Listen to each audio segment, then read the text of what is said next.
Model's YouTube English channel. For those who need English subtitles, please press the subtitle button to watch. Part 1. Warm-up and Introduction. Hello, everyone, and welcome to another English listening practice session. Today, we'll dive deeper into daily conversation topics that will help you improve both your listening and speaking skills. I'll continue to speak slowly and clearly, just like before, so you can follow along with ease.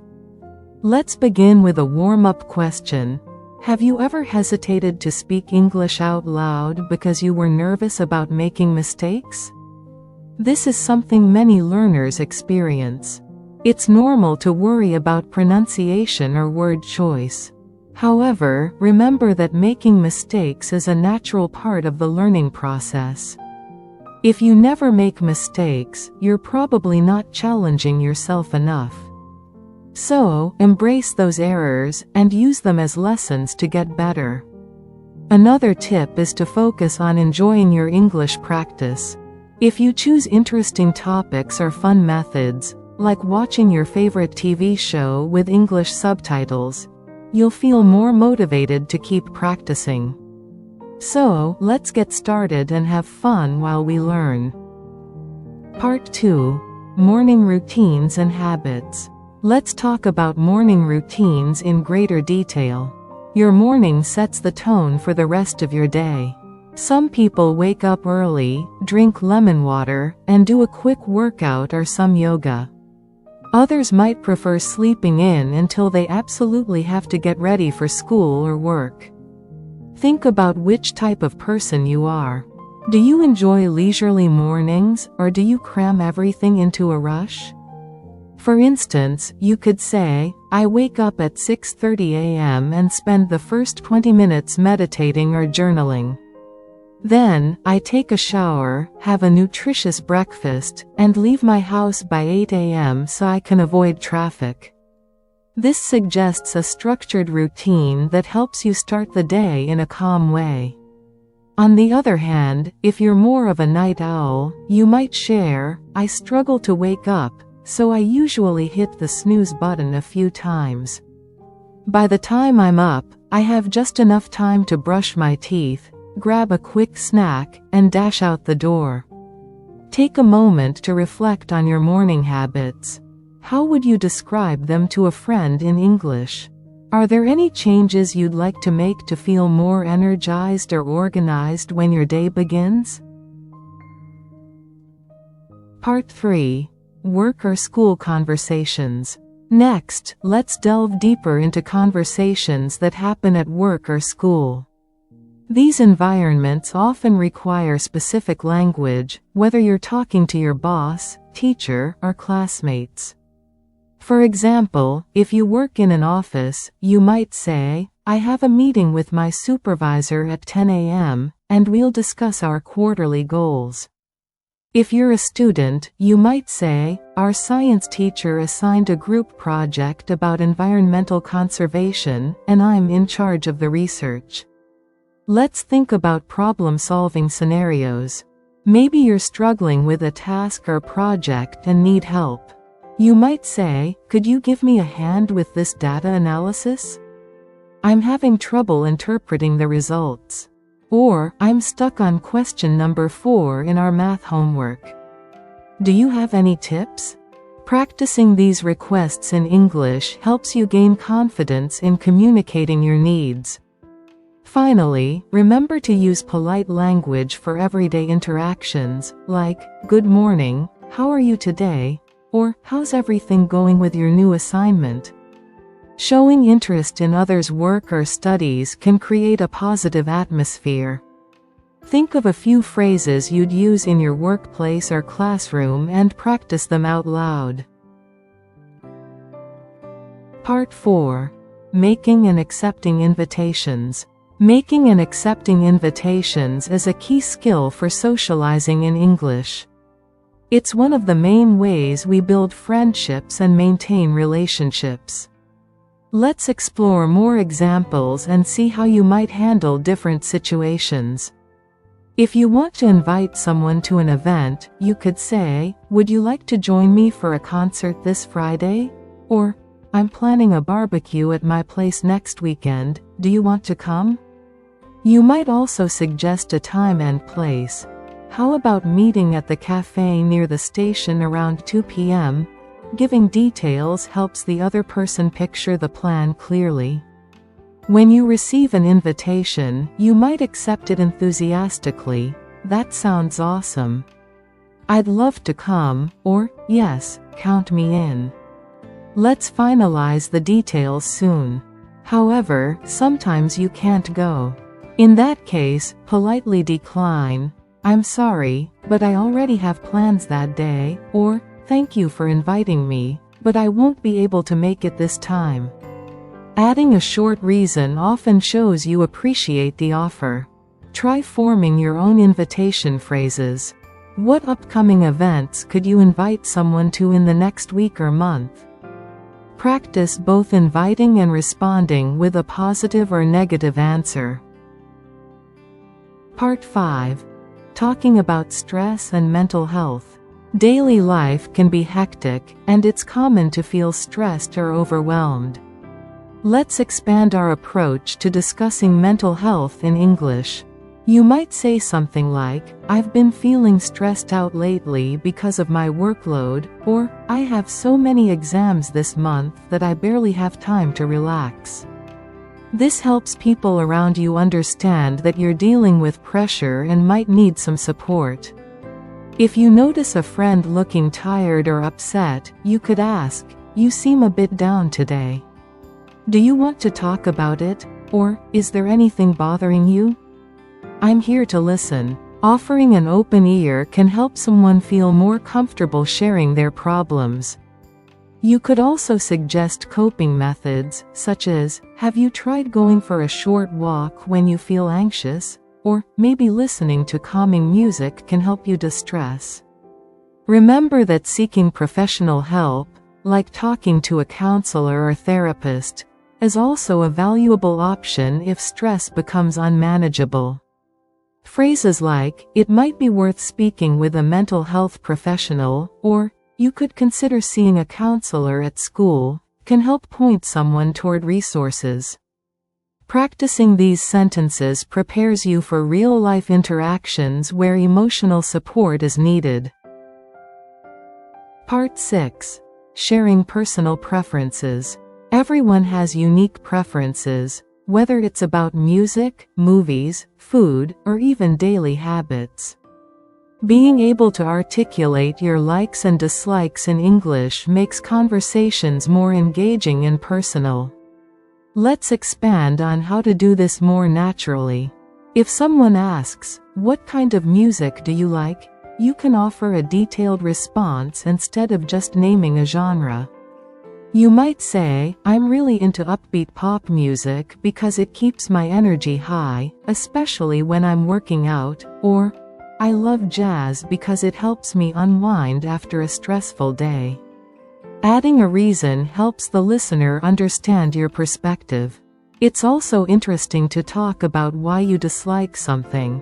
For example, "I'm not a fan of horror movies because I get scared easily," or, "I avoid spicy foods because they upset my stomach."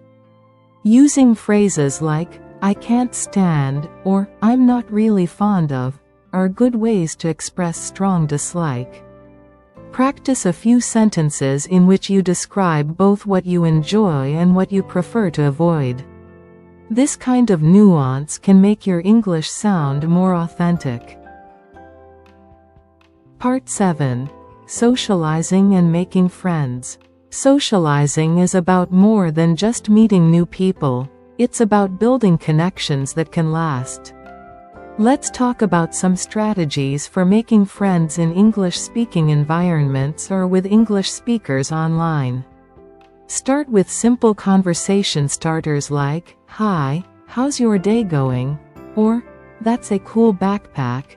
Where did you get it?" When you sense the person is open to talking, you can follow up with more personal questions. "What do you usually do in your free time?" or, "Have you traveled anywhere interesting lately?" Remember to keep it natural and avoid asking too many personal questions too soon. Once you've established some common ground, maybe you both like the same kind of music or watch the same TV show, try to extend the conversation. You could say, "I love that series, too. Did you see the latest episode?" Or, "I listen to that band all the time. Which song is your favorite?" This helps the conversation flow and creates a bond through shared interests. Practicing these steps in English can make meeting new people a lot more comfortable. Part 8. Online communication. With so much of our lives happening online, effective communication through messages, emails, and social media is crucial. Let's look at how to maintain clarity and politeness in digital conversations. When sending a professional email, start with a polite greeting. "Hello, Mr. Johnson, I hope you're doing well." Then, clearly state your purpose. "I am writing to ask about our project deadline," or "I'd like to update you on my progress." End with a courteous sign-off. "Thank you for your time, and I look forward to your response. Best regards, your name." In more casual settings, like chatting with friends or posting on social media, you might use simpler language or informal greetings. "Hey, how's it going?" Or, "Just wanted to share this funny video." However, be mindful of tone. Without facial expressions or voice intonation, texts can be misunderstood. Sometimes adding a smiley or an extra sentence clarifying your feelings can help. "I'm just joking." "Don't worry," or "I'm really excited about this." Practicing these small details helps avoid confusion and keeps online interactions positive. Part 9. Handling conflicts or disagreements. Conflict is a normal part of human interactions. Let's expand on methods for handling disagreements diplomatically in English. Whether it's a minor argument with a sibling or a major clash in the workplace, clear communication can lead to better outcomes. First, acknowledge the other person's feelings. "I see you're upset, and I understand why this situation is frustrating." This shows you're listening and caring about their perspective. Next, calmly share your thoughts. "From my point of view, I think we could approach this differently," or "I believe there might have been a misunderstanding." If emotions run high, suggest finding common ground. "Let's focus on what we agree on first, then work out the details." You might also offer a compromise. "What if we meet halfway and try both of our ideas?" Or, "Could we create a schedule that accommodates both of us?" By practicing these kinds of statements in English, you'll be better prepared to navigate real-life conflicts in a respectful and productive way. Part 10. Giving advice and asking for help. Being able to offer and request help is a vital skill in daily life. Let's dive a bit deeper into giving advice. If you notice a friend struggling with time management, you could say, "Maybe you can try using a daily planner or a calendar app to organize your schedule." If you sense they're having emotional struggles, suggest something like, "Have you considered talking to someone you trust, like a mentor or counselor?" On the flip side, don't hesitate to ask for guidance when you need it. Use phrases like, "Could you please give me some advice on how to improve my pronunciation?" Or, "I'm having trouble with my computer. Do you know how to fix this issue?" People are usually willing to help if you politely request it and show appreciation. For instance, "Thank you so much for your help, I really appreciate it," goes a long way in building rapport. Part 11. Talking about achievements and pride. Achievements aren't just about big milestones, they can also be small victories that matter to you. Let's explore how to talk about these in a more detailed way. If you've achieved something important, like completing a long project at work, you can say, "I'm thrilled to have finished this project. It took a lot of hard work and dedication." Or if it's a personal accomplishment, such as learning how to play a musical instrument, you might say, "I'm really proud that I can now play a few songs on the guitar without messing up." When someone shares their achievement, give them positive feedback. "That's fantastic news. Congratulations on all your hard work," or "You've really improved a lot. I'm impressed." You can also ask follow-up questions. "What was the biggest challenge you faced?" Or, "How did you stay motivated throughout the process?" This shows genuine interest and encourages the speaker to open up more. Take a moment to consider what recent achievements you'd like to talk about, and practice sharing them in English. Part 12. Practicing pronunciation and listening. Let's dive deeper into pronunciation and listening skills, two areas that can significantly impact your daily interactions in English. Good pronunciation involves clarity of each sound, as well as understanding stress and intonation patterns. For instance, in English, certain words in a sentence are stressed more than others to convey meaning, such as, "I need your help right now," emphasizing the urgency. A helpful exercise is to imitate native speakers. You can watch a short video or podcast, pause it, and then repeat what you heard, trying to match their rhythm and tone. Recording yourself as you practice can also be insightful. Listen back to see which words need extra work. Over time, you'll develop a better ear for natural English sounds. As for listening, try to expose yourself to different accents, British, American, Australian, etc., because English varies from region to region. Start with slower audio like news programs or educational podcasts. Then challenge yourself with faster or more casual conversations, such as interviews or TV shows. If you don't catch every word, don't worry. Focus on overall meaning. Gradually, your brain will learn to fill in the gaps and recognize patterns in everyday speech. Part 13. Dealing with unfamiliar words. Even the best English learners come across unfamiliar words. Let's explore more strategies for handling these situations. When you're listening to someone speak, and you hear a word you don't understand, you can politely say, "I'm sorry, I didn't catch that. Could you please repeat or explain what that means?" This indicates you're engaged and want to follow the conversation closely. If you're reading an article or watching a video, jot down new vocabulary and look it up afterward. You can use dictionary apps or websites, which often give pronunciation guides and example sentences. Creating flashcards for review can help you memorize words more effectively. Try to revisit them every few days, using a spaced repetition system, so the words move from your short-term to long-term memory. Over time, you'll develop a robust vocabulary that lets you express yourself more freely. Part 14. Maintaining motivation.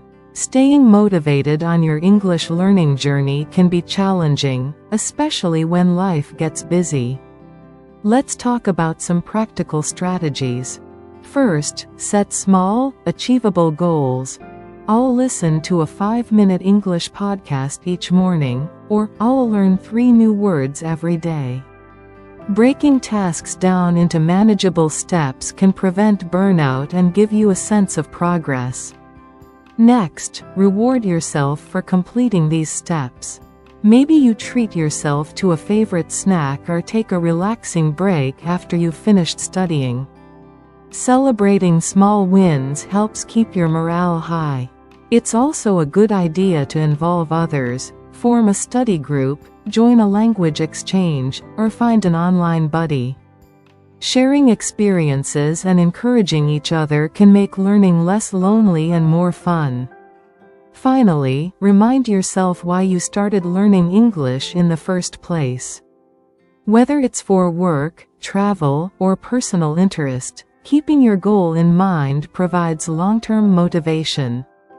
Write down your main reasons on a sticky note and place it somewhere visible, so you see it every day. Part 15. Conclusion and Final Practice. We've covered a wide range of topics in this session: morning routines, work or school conversations, invitations, stress management, personal preferences, socializing, online communication, conflict resolution, giving advice, achievements, pronunciation, unfamiliar words, and maintaining motivation.